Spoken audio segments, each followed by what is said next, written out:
Life Management Science Labs would like to acknowledge that we live and produce this podcast on the traditional lands of the Wurundjeri people. We'd also like to acknowledge the traditional owners of the lands of our listeners and our international colleagues. We'd like to pay our respects to their elders past, present, and emerging.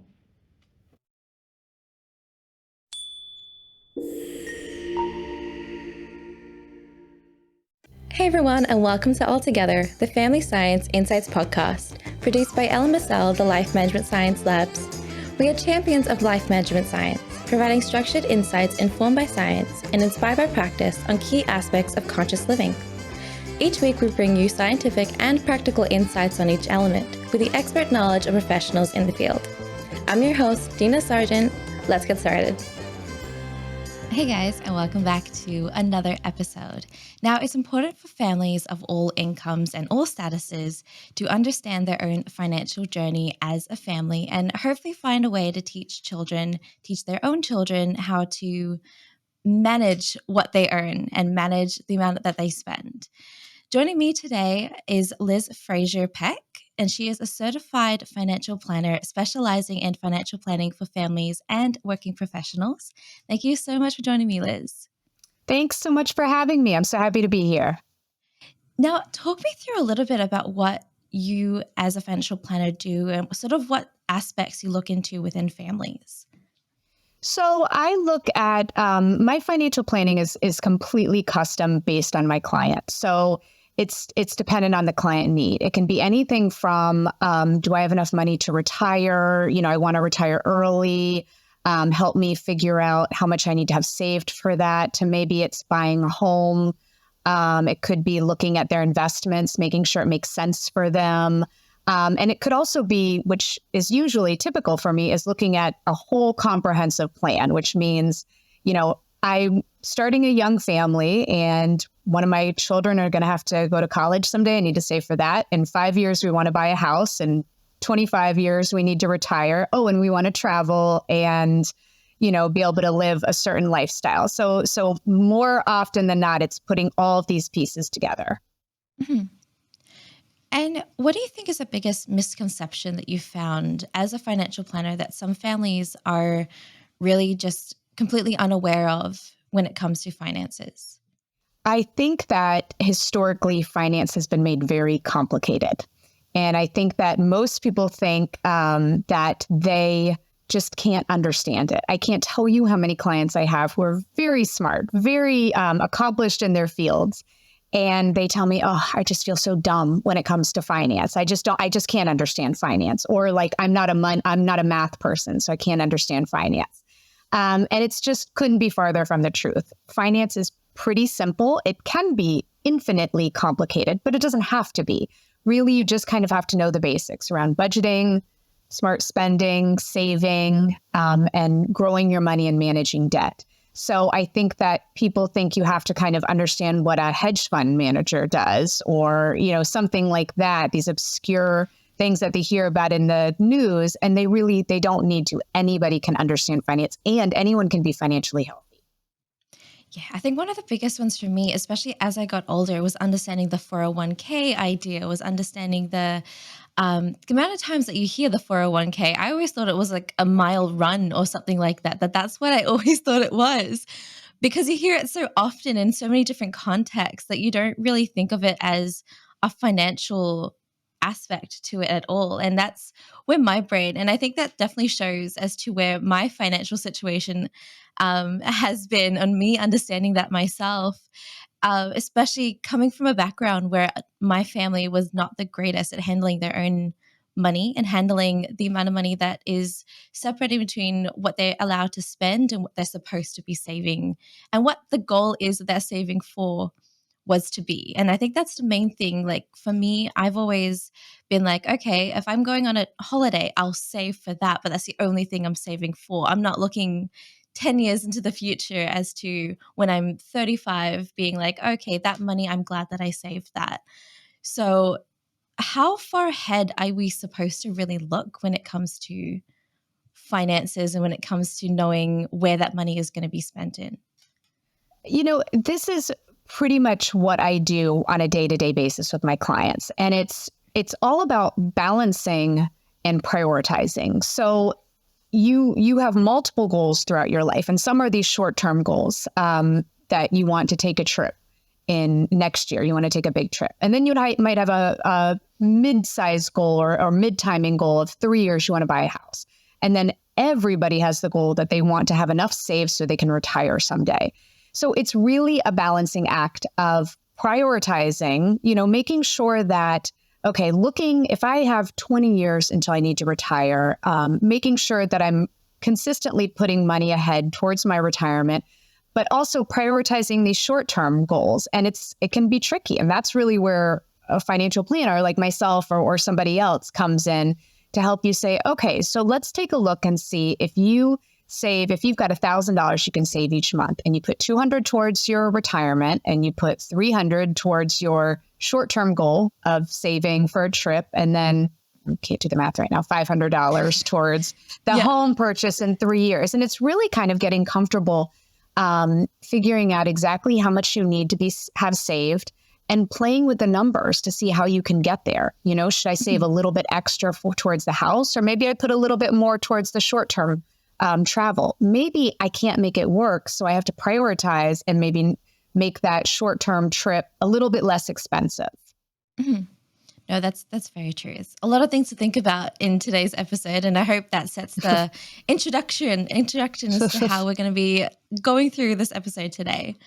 Before we get deeper into it, I'd love to get to know some of your interests, as well as some recommendations that you have and you can possibly share with us today.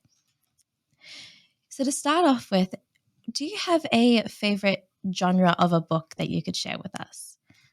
I do. I love kind of fantasy books. The first book that I read when I was young is A Wrinkle in Time, which now it's a movie, and a lot of people know of this book and the movie. But I read this, I think I was in 4th grade or something, and it was my first big chapter book that I read, and it just made me fall in love with reading. I was transported to a different place. It was just that first experience of not being able to put the book down, of feeling like you're in this world. And it really gave me the love of reading. And I love reading. And I read all different types of books and all different genres. And I try to kind of expand, what I'm reading and make sure it's not always the same type.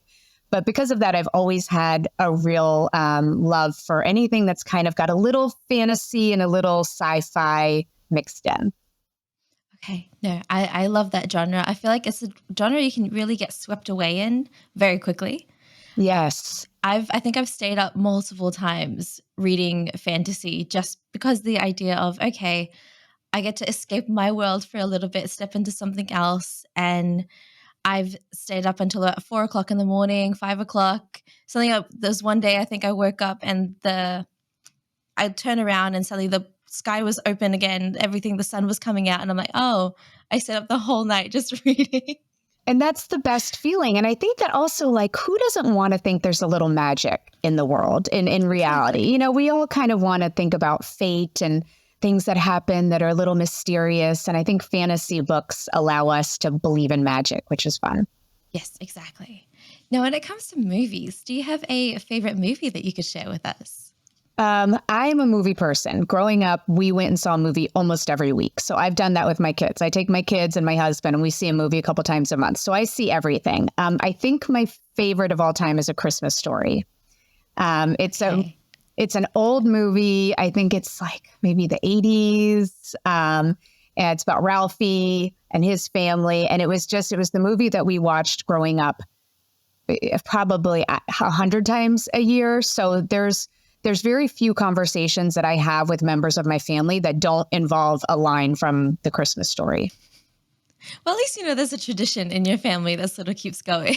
It is a definite tradition. Now, how about a podcast? Do you have a podcast that you have recently found or recently enjoyed? I do. In books, I'm trying to kind of expand my genres and make sure I'm doing fiction and nonfiction and all different types. But I really am a sucker for a murder mystery, true crime. So I love Dateline. I love listening to Dateline. I've listened to pretty much every single one. My dad was a psychiatrist, so I have an interest in what makes people tick and do what they do. Yeah. So yeah, that's probably my favorite. Oh, Dateline is such a good true crime podcast. I love, So there's great. another one that does, depending on the day. So each day they have a new sort of murder crime scenario that comes along, and they do it based on the day. So it could be like 20 years ago this day or 10 years ago this day. So they always have specific to like the 16th of April for me there would be a new true crime podcast episode come along on the day 8 years ago. So Oh, wow. That's neat. I'm yeah. going to have to look that up.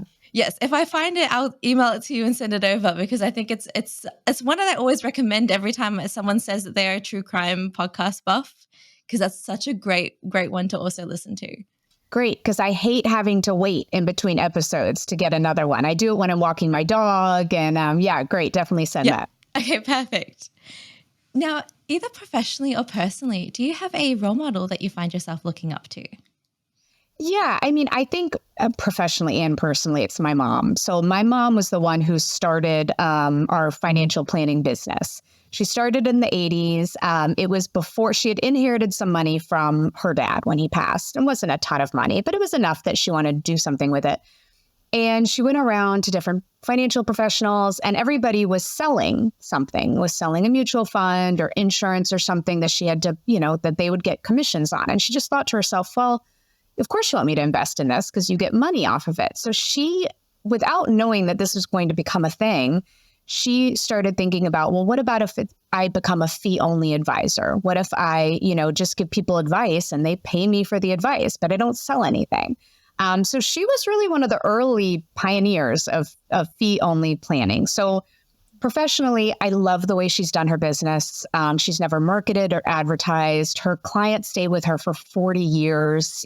She then works with her clients' kids.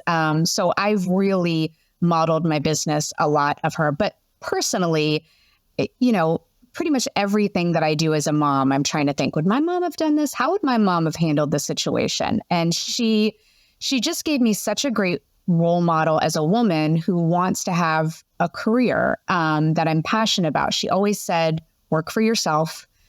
She always said, do something, find your passion, find something you love.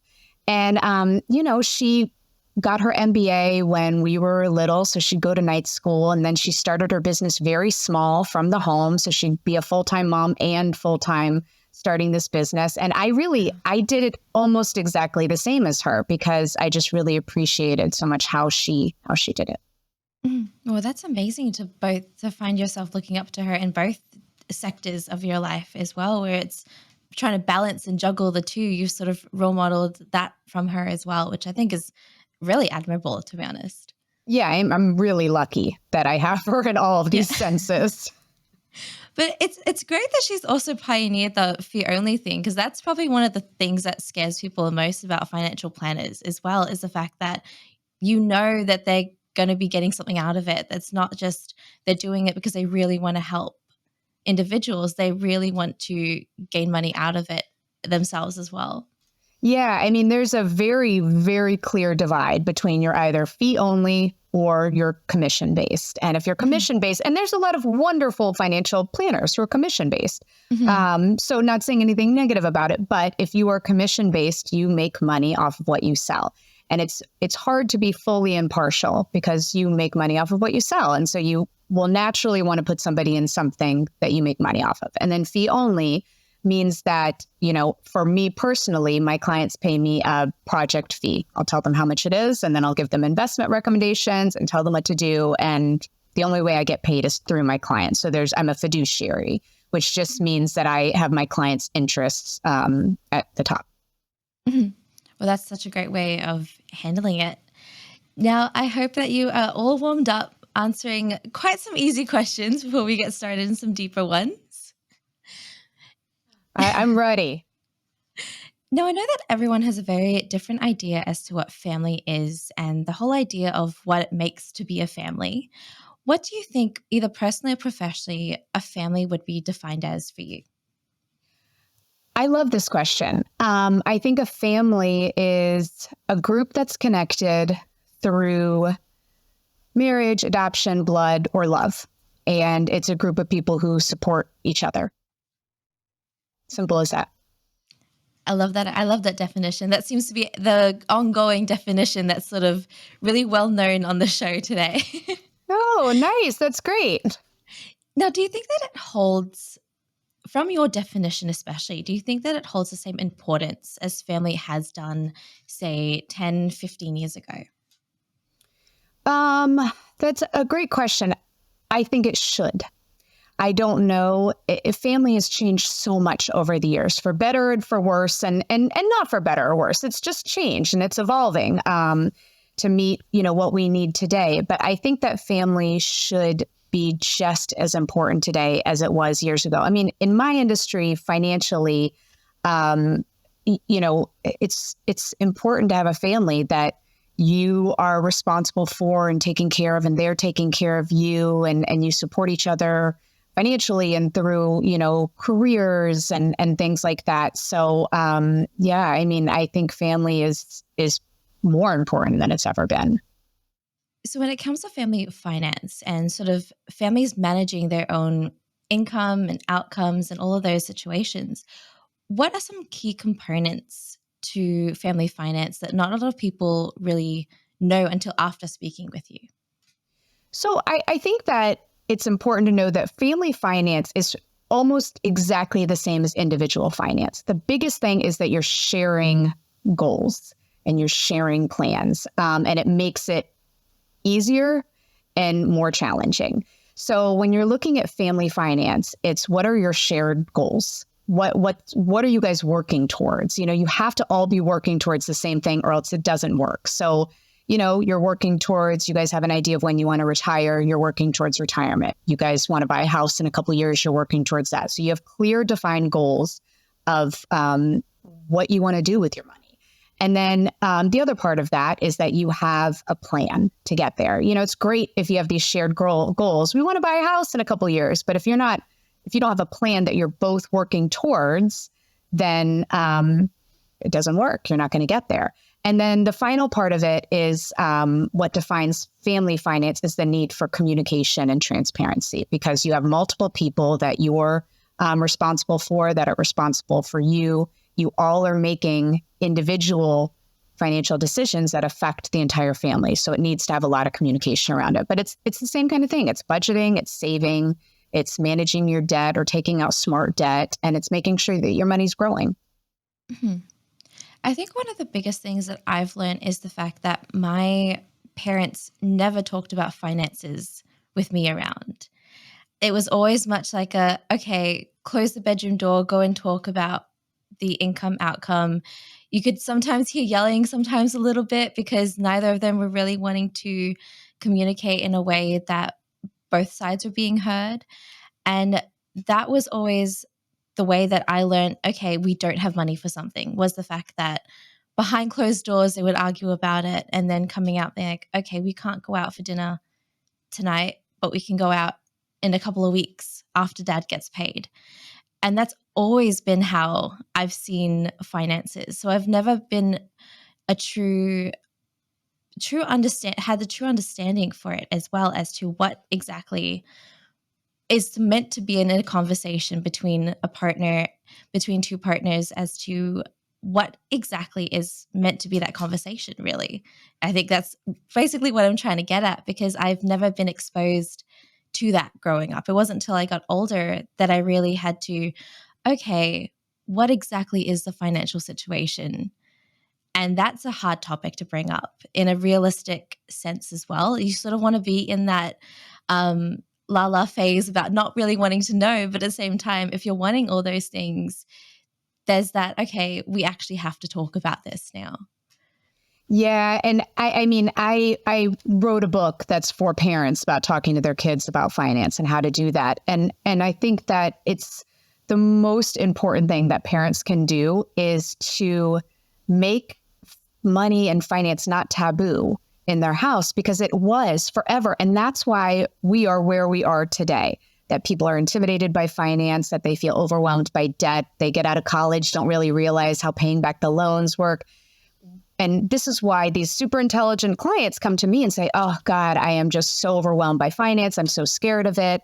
It's because nobody taught them. So how would you ever know anything about finance if nobody taught you these things? It's like expecting an 18-year-old to go to a pool and, immediately do the butterfly stroke if they've never been in a pool. I mean, and I think in your case, it really shows the importance of talking, because it's not just when it comes to families and communicating with their kids about money, it's not just about like teaching them the basics. It's not, you don't want to sit down with a PowerPoint presentation and be like, this is what a budget is. And this is, they don't care. They don't want to hear that.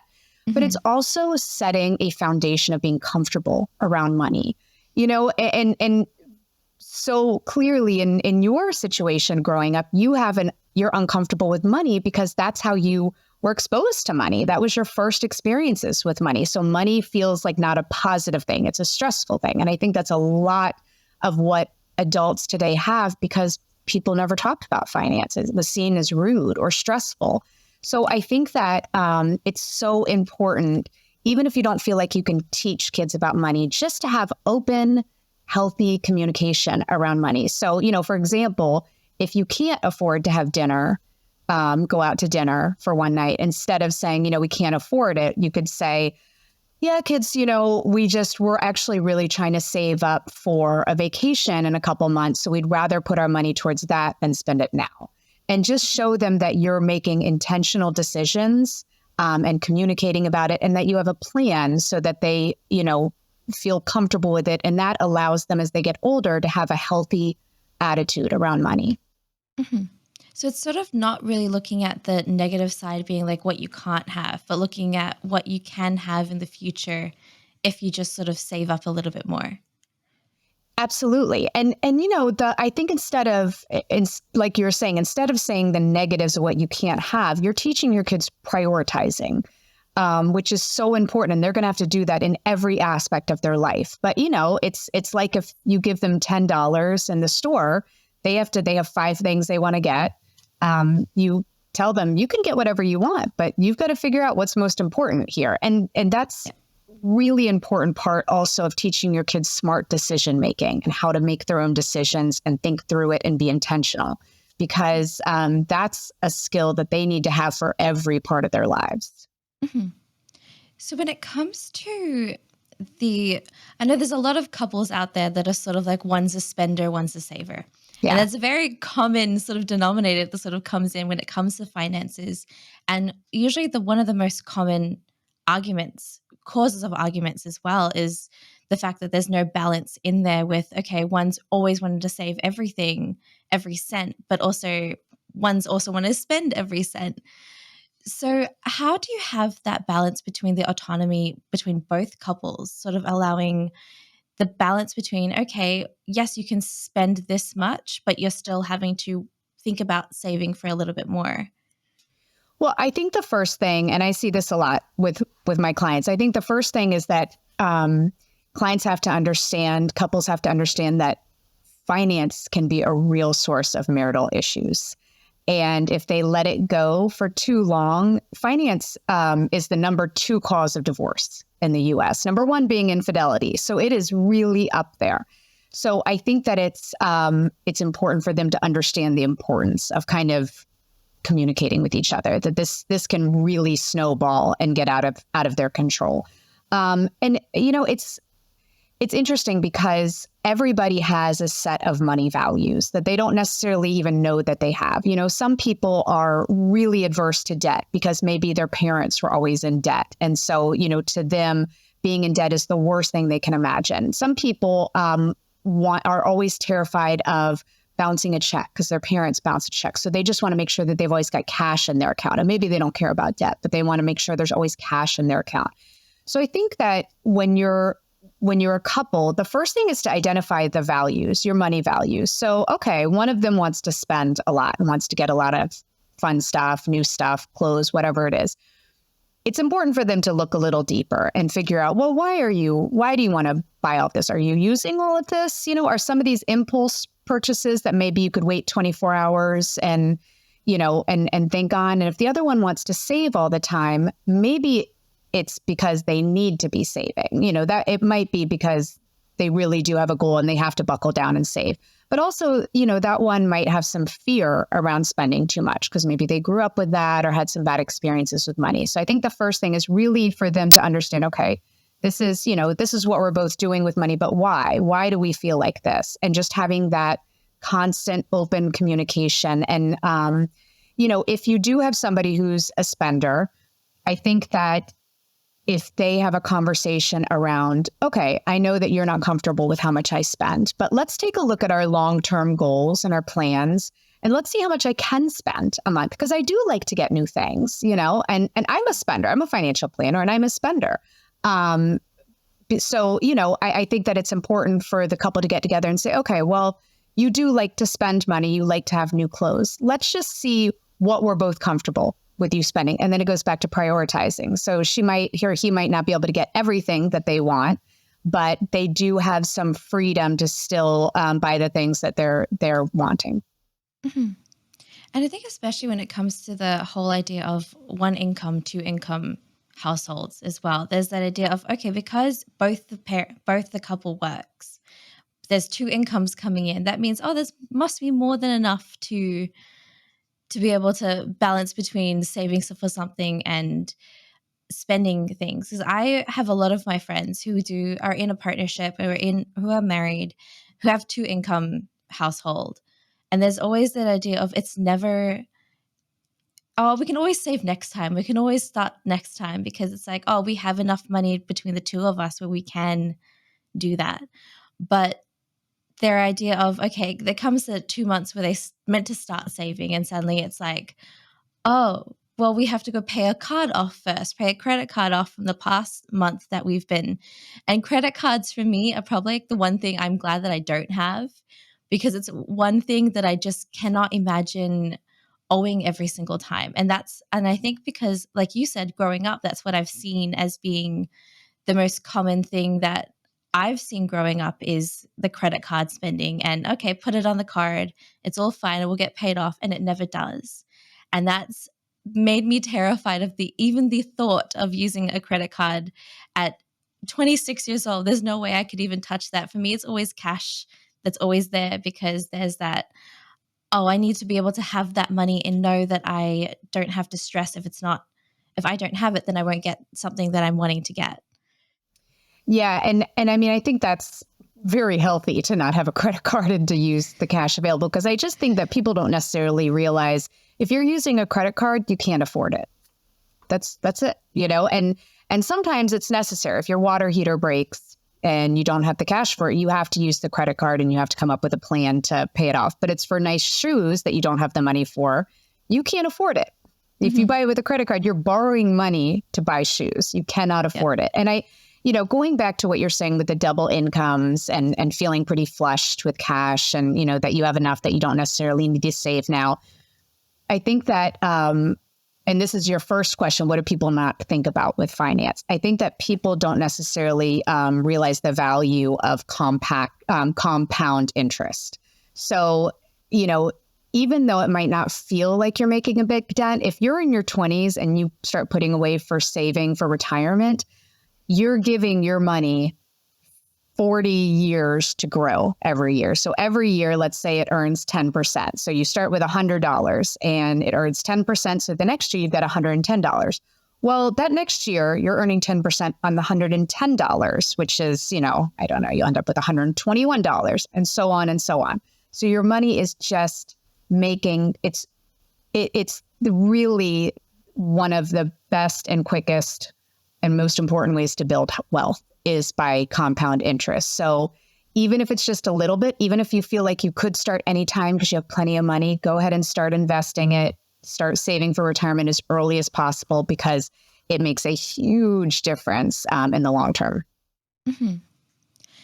Now, joint accounts and joint financial decisions that have been made, what are some of the most common challenges that families really face when making those decisions together, when it comes to sort of having a joint account and where that money is going to be, what that money is going to be used for as well?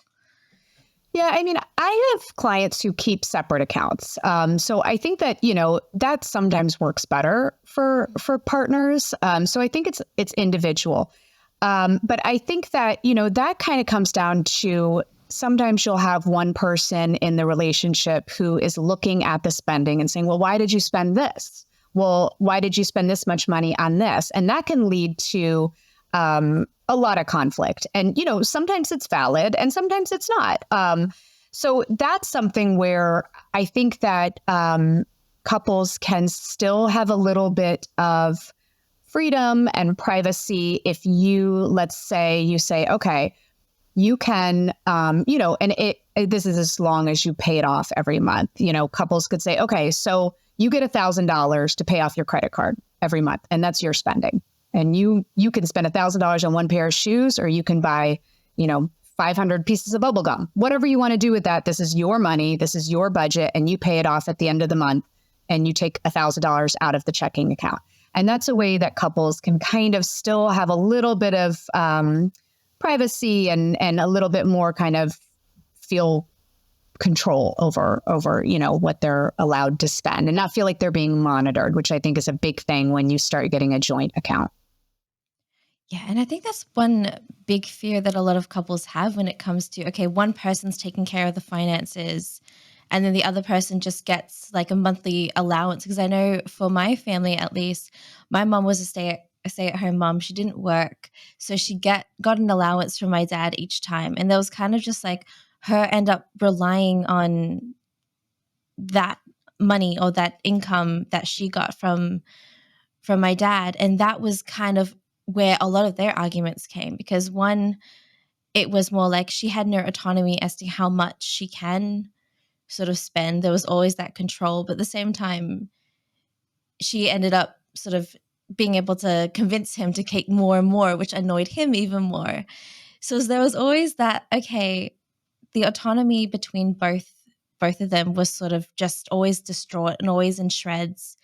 And that was a big part of them not being able to discuss actually, okay, and stick to a certain way of, this is the amount that you're going to spend. This is the amount that I can actually give you.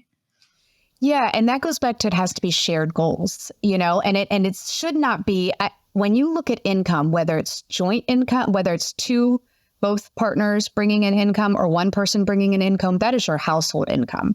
So it is both of your income you are both responsible for. Because if somebody's at home taking care of the kids, they are allowing this person to make money. And same for if you're both bringing in, one person's bringing in 300,000, one person's bringing in 50,000, you bring in 350 together.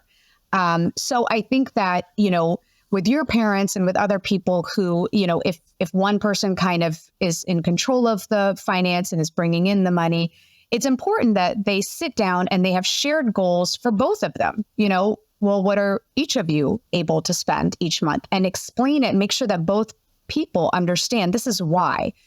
I'm not trying to control you with money. This is because, I'm only going to spend $500 a month, and it's because we're working towards buying this home in 3 years, or it's because we're really behind on our retirement and we both want to retire someday.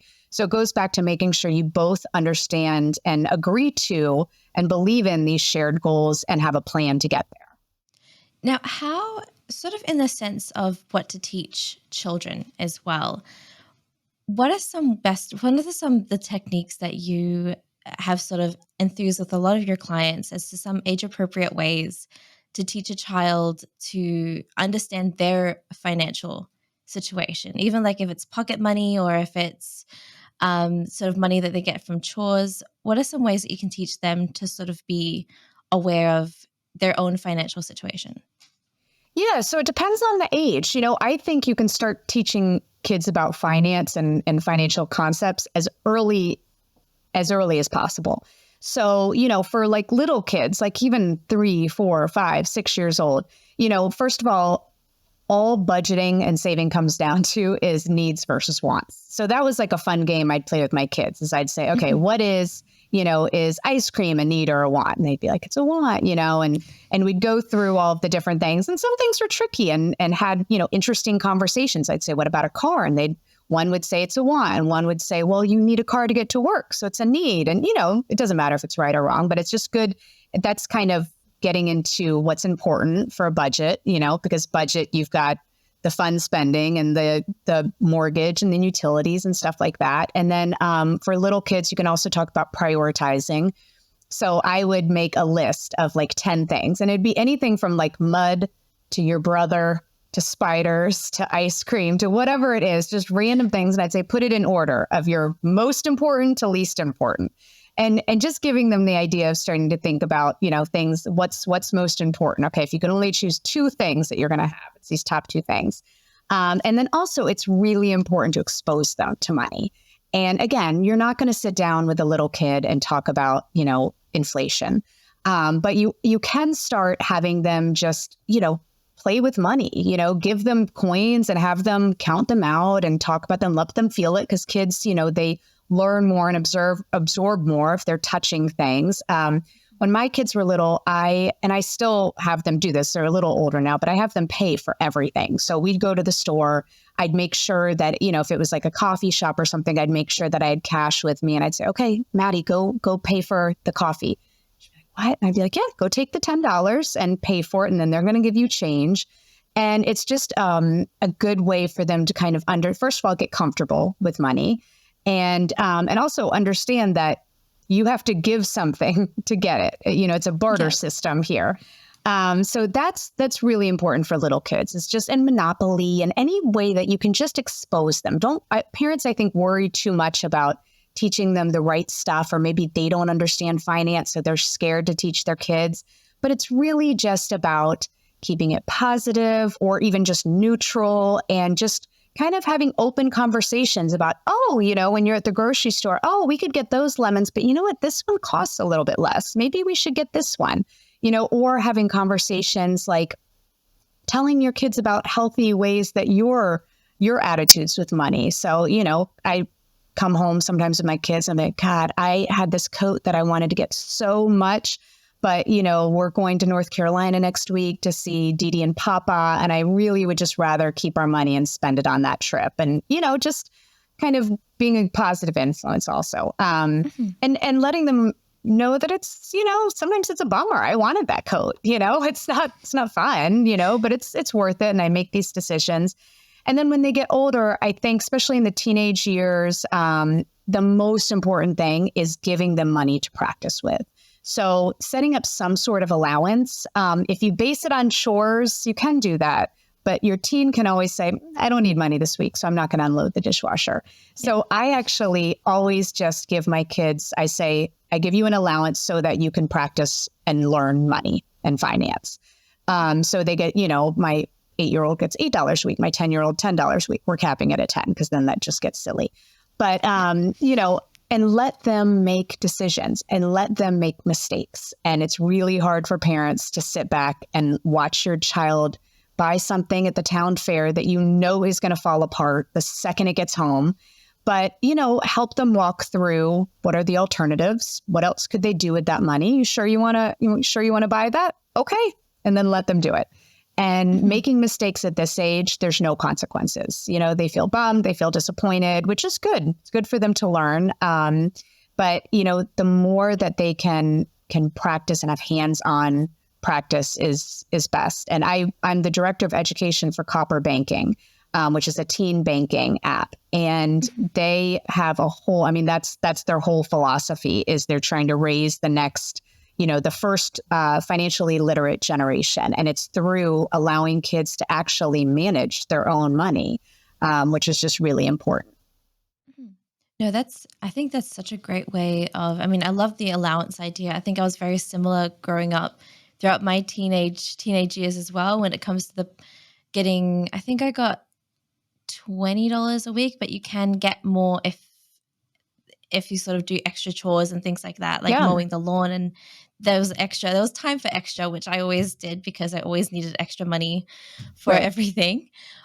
But yeah, I think that's such a great way. Now, I think you were mentioning a little bit earlier about the language as well, sort of making it positive language. And I know we spoke about that a little bit earlier as well. What kind of positive languages can you sort of say when it comes to money that make it more enjoyable for children to understand the concept of, okay, you can miss out on one thing because you can get another thing later on? Well, the language is things like we were saying, like prioritizing, and setting goals. And one way to do this with kids is putting it into practice, where have your kids, you want them to, one of the most important things a kid can do early on is just get in the habit of saving. So one way you can do this with them is you can have them, my daughter, I did this with a princess toy. And she, had a goal of, it was $20 for this princess toy. And so we did a whole chart. And, when she saved a certain amount, we'd color up to that. And when she'd get to certain, once she got halfway, she got an ice cream sundae. When she got, $15, I gave her $2 to get to her goal. But, you want to make, especially things like saving, positive experience. So they get excited about it. Because really, as they get older, if you can they're not going to save as a young kid. They're probably not going to save for their college education. They're probably not going to save to buy their first car, but they're getting in the habit and getting excited about saving and seeing the positive effects of it. So then hopefully when they turn 22 and they get that first job, they immediately are like, oh yeah, I save when I get money. So I'm just going to put 10% into my 401k. And that's the dream for parents. It doesn't always happen, but, so I think it's really talking about, it's not like, oh, we don't have enough money for this, or, I'm so stressed about finances. It's talking about that you're trying to make good decisions financially and showing that you are, yes, we decided we can't take this trip because, it's more important for us to have a little extra money in our account so that we feel more secure. So it's always about, we're making a decision. This is why, because we're prioritizing this over this. And I think that's a really healthy attitude to teach kids. And I also think that when we're talking about financial health in kids, it's really hard with social media and kids, because kids are seeing just so much ridiculous spending and glamour and money and all of that on social media. So it's important from a young age to explain to your kids, this is not, first of all, they are probably just showing you this on here, and it's probably not their real life. If it is their real life, they are a very small percent of the majority of the world. So, it's hard to keep wealth in perspective with social media. So that's something that parents have to really kind of put an effort into, but it's a pain. Yeah, no, I'm glad that I was not a teenager throughout social media when everything's become so hyped, and now marketing tools are such a good way in social media. So I'm really glad that I was not a tween or a teenager when they figured that out, how they can use that audience perfectly well, because I don't think I would be saving anything throughout my whole teenage years.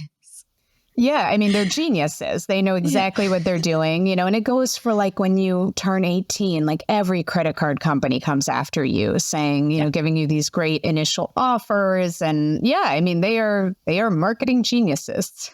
Yeah, for sure. Yeah. Now, this leads us perfectly well into some of your practice and habits that you do within your own family. Now, I know we spoke a little bit about that already, but what is a practice that you do to improve the openness of financial discussions within your family?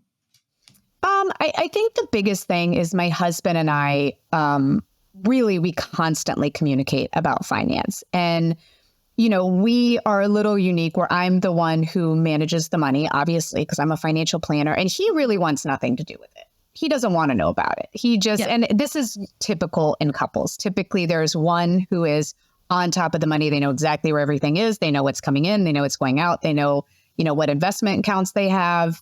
They're on it. And then the other one is like, I don't want to know about it. I don't want to hear about it. I don't want to talk about money. I just want to be able to spend what I spend, and that's it. And you take care of everything else. So it's important, really, it's on both people, both partners, to make sure that you're talking about it, because, my husband and I, again, he would rather not know anything about our finances, just as long as we're fine. So we make it a point once a month, but he knows, he knows because of my practice. He knows it's important that he understands it. So we make a point of once a month. We both have incomes that vary. So, we make a point of just talking about kind of what we think is coming in this month, anything big that we need to spend money on. Our water heater busted the other week, so we had to spend money on that. And, is there anything that he wants to buy a big basketball goal for my son, and so we're just talking about things that, okay, so this month, yeah, if you want to do that, that's good. Maybe I'll hold off on getting this other big thing that I want till the next month. So we are really, really very communicative about our finances. And that's really good for kids because it doesn't we don't have a lot of fighting about money because we always know where we are. And during these discussions, we both know that we have to compromise, and we have shared goals, and we talk about that, and we see where our wiggle room is. But I think that's I can't stress that enough, is to communicate about money. And, it's not just for the sake of your marriage, because that's really important. Again, finance is a hot, hot button for most. But it's also important because if something happens to one of the partners, the other one is left really not knowing where they are financially. And that's so scary. And I have so many divorcees and widows and widowers who come to me and are have lost their spouse or gotten a divorce, and they don't really know what to do. So it's on both the financial one and the non-financial one to be responsible and accountable to the other one and make sure that you're talking. Mm-hmm. So when it comes to that open communication, what are some of the challenges that you found when trying to communicate? I mean, other than one partner not wanting to know, but what are some other challenges that sort of can occur if you have that communication? Well, I mean, the biggest one and the most serious one is that financial abuse is very common, more common than most people know. And that's when one controls the other one through finances. So that's a really big challenge when one doesn't want to have the conversations. And that's a red flag for people. When you're in a relationship and the person who's controlling the money doesn't want to talk about it and, gives you a certain amount of spending money, but doesn't tell you why, and maybe doesn't want you to work. It's very easy for somebody to control a partner financially. So that's kind of the biggest challenge, is when people aren't talking about it. But it's a sensitive subject, and it's a source of stress no matter how much money you have, no matter how much you have, how much you don't, how much you need. Finance is a source of stress. So it's very easy for these conversations to get chippy. So it's important to go in there, first of all, not in a bad mood. You kind of need, I interviewed somebody for a Forbes article one time who was all about communication, like love language and finance. And she was like, make it a date night, go out and get a glass of wine and say, we're going to talk about our finances tonight. And I mean, it's kind of funny, but it's true. You have to come in there with a positive mentality because, again, finance, it's very easy to get, upset and start arguing about money. So I think that's a big one. And also, you want to go in there and understand the other one's intent. And that goes back to the values. Okay, I know that he's a saver. So I know that he's not just trying to be like a pain by not, wanting me to spend money this month. But, I know that it's important to him. So let me think about compromising on this. So we were talking a little bit about financial abuse. That was something that I never really knew was a thing until I started working on this show, until I started talking with other people of the different types of abuse. And financial abuse is one really high one that you never really notice. And because it's not really considered as abuse by people who are sort of going in that situation, they're sort of not really understanding what financial abuse is. So for people who don't know, do you mind talking a little bit about what financial abuse can be described as? Yeah. So financial abuse, it shares the same characteristics as physical abuse, emotional abuse, because it's all about control. So it's when one partner is controlling the money and controlling the other partner's access to it. And they can do this in a lot of ways. Oftentimes they're the one who's making the money. Their spouses, they don't want to communicate with their spouses about where the money is. what it's invested in, where it's saved, what it's being saved for, how much they have. They oftentimes will limit the partner's access to the money through like not allowing them to have credit cards. Maybe it's a joint account and so they can see everything they're spending. But it can go so far as, I've seen this a couple of times where the one spouse won't let the spouse or partner get a job so that they can't be independent. Or even, a lot of times you'll see the spouse working for the partner in their business because still they're controlling them. They're bringing in money for the family, but they're really still controlling that income. And the biggest problem with this is, I don't know the statistics on this, but this kind of controlling behavior can lead to emotional and physical abuse. And it can get to a point where the person needs to leave. Often it's the woman who needs to leave this relationship. Well, if you don't have a credit card and if the house is not in your name, you have no credit. So to leave, you probably can't even rent a home because you don't have any credit. If you don't have access to money, how are you going to leave? And especially, God, if you have kids, how are you going to leave and support them? I mean, you really have to have a family support system or you have to have a plan for it. And I interviewed one woman for a Forbes article where she got grocery money from her husband and she found a way to just save, I think like $20 a week from it. But her husband would look through her stuff. I mean, he wanted to make sure that she wasn't saving any money. So she would take tampons and take out the cotton and put the money inside the tampon applicator because she knew he wouldn't go in there. So it's pretty awful situation. It makes the woman very, very difficult to leave. And not all financial abuse is physical and emotional, but almost all physical and emotional abuse has some sort of financial abuse in there. Because it just controls them. And again, you can see this early on. You really want to look out for those red flags that, are they upfront with you about money? Are they keeping secrets about money? Do they want you to be independent or do they want you to be dependent on them? Mm-hmm. No, it's a very scary situation because you never really know it until you really start a relationship with someone and then start realizing, okay, this is something that's a bit off there. And the different situations, like especially when it comes to if one person is really controlling the money, you don't know where all that money is going. You don't know what money's being spent. And like you said, you don't have anything to your name. There's nothing that you can really do to get out of the situation unless you really plan to get out and really plan into looking into it. So yeah, when I heard about what financial abuse was, that really stuck into my head because just that idea of it happening, just the idea of that's another way to control someone is it's just a really sad situation to find yourself in. Yeah, absolutely. I know there's a lot of types of abuse and that's a big one. Yeah.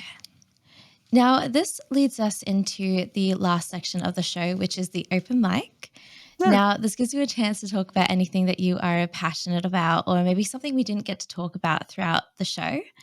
So the last minute or so, I'd love to give you the floor and just share what's on your mind with us today.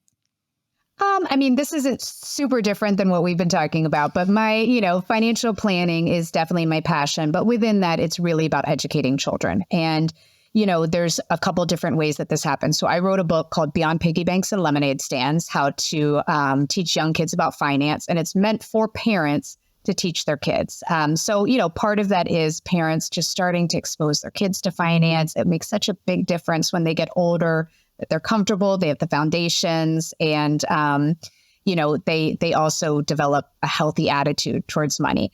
But it's also really important in the schools. So it's getting better. I can't give you the exact statistic right now off the top of my head. I think 35 states in the US require a personal finance course be taught to high schoolers. I don't know how it is in Australia and across the world. But I do know that, finance has not historically been taught in high schools. Yet when kids turn 18, the every step that they take, from opening credit cards and traveling and getting a roommate and their first jobs and saving for retirement and getting a car, and all of this is directly dependent on their ability to manage money. And so, they turn 18 and the world is open to them and they have no idea what to do. And they can make decisions that can really positively impact their life or really negatively impact their life at a young age. So I am such an advocate for, education, public school education for finance for kids, for teenagers. Mm-hmm. No, that's amazing. And it's very true. I think there's so much of that. The minute you turn 18, I remember when I turned 18, there was that, oh, what superannuation are you going to sign up for?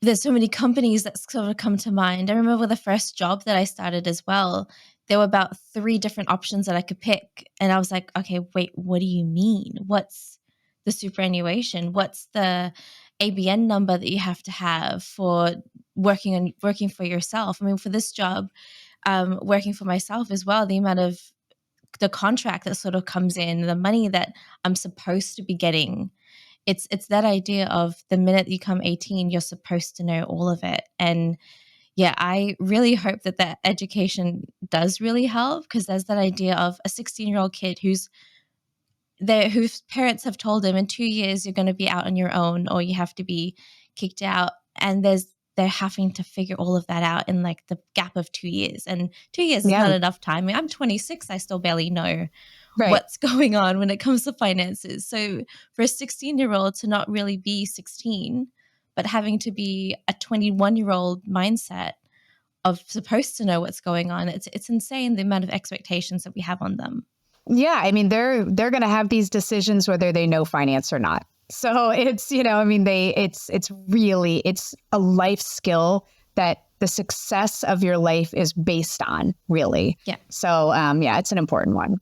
Yeah. I think especially when it comes to social media as well, like they have you hear the advertisement, oh, I'm 21 and I've got $1 billion in investments. And it's just like, okay, but I'm 26 and I go paycheck to paycheck. Or I'm 18 and you can start, they say, oh, you can start when you're 18. And suddenly it's like, but I'm 18 now and I have no money to start with. So what are you talking about when it comes to how do you have $1 billion in investments already at 21? Right. And if they have $1 billion in investments, they probably don't need to be on social media. So exactly. Right. Exactly my point. Right. So thank you so much, Liz, for coming on the show today and for sharing a lot of the money hacks and a lot of the communication hacks, I think, that we're trying to discuss today. Now, if any of the audience would like to know a little more about you, or maybe get to talk to you a little bit more about their own finances, is there a way that they can get in contact with you?